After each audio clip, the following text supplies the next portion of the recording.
Have you or someone you know been diagnosed with high blood pressure? Medications are an important part of treating blood pressure, but are there other natural ways of reducing blood pressure as well? The answer is yes. Hi, I'm Dr. Deepak. It's essential to speak to your doctor about your particular situation and if this information is right for you. So let's get right into it. Number one, salt intake. These are Australian statistics, but even in America and other areas around the world, our daily salt intake is just too high on average. Salt is important for many bodily functions, but on average we should be having 2,300 milligrams of salt or less per day.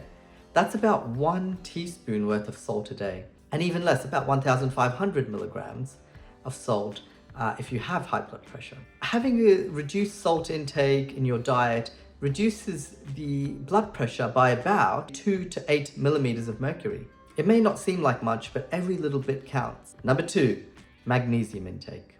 Similarly, magnesium intake through supplements or adequate intake via your diet can reduce your blood pressure approximately 2 to 3 millimeters of mercury. Good dietary sources of magnesium include leafy green vegetables, seeds, nuts, whole grains, and legumes.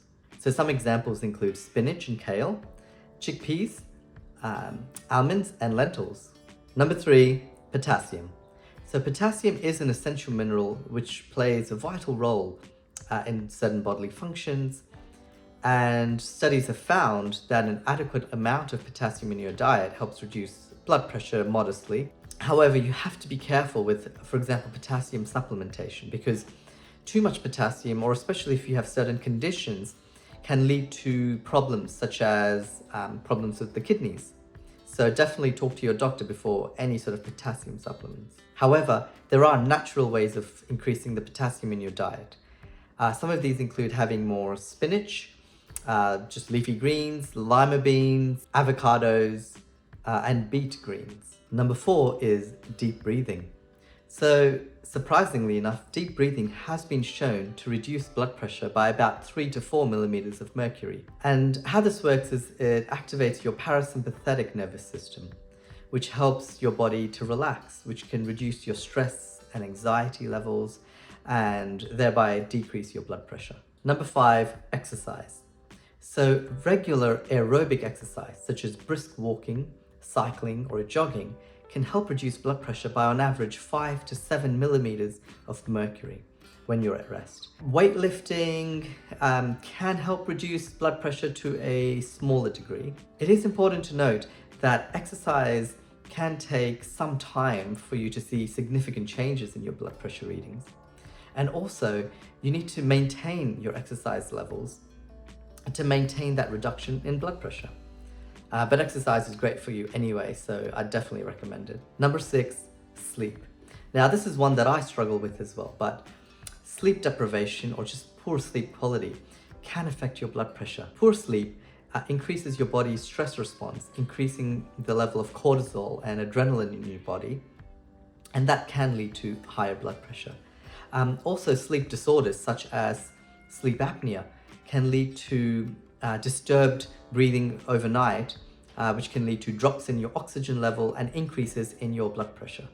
So definitely, if you've noticed or if someone has said that you're snoring or have disturbed sleep, it'd be great to check that you don't have something like sleep apnea. Number seven is insulin resistance. This is closely linked to diabetes.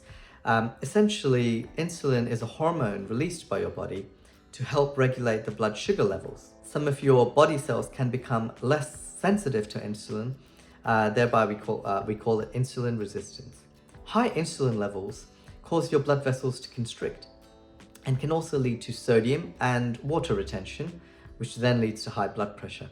So working again on diet, exercise, and weight loss can help with insulin resistance. Number eight, alcohol intake.